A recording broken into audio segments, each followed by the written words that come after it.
مضطرب کی دعا کبھی رد نہیں ہوتی۔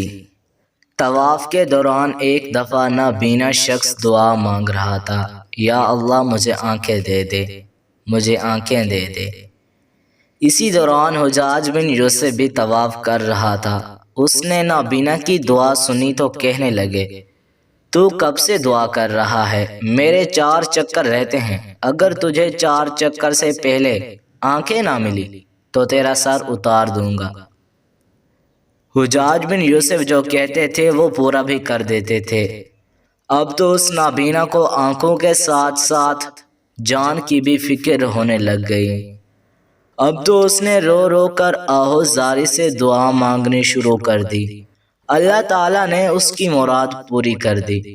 حجاج نے دیکھا کہ اسے واقعی بینائی مل چکی ہے تو کہنے لگے، جیسے تو پہلے دعا مانگ رہا تھا، اگر اسی طرح سال بھر بھی مانگتا رہا تو قبول نہ ہوتی۔ اضطراب کے ساتھ رو رو کر دعا مانگی ہے تو اللہ تعالیٰ نے فوراً قبول کر لی ہے۔ مضطرب کی دعا کون قبول کرتا ہے؟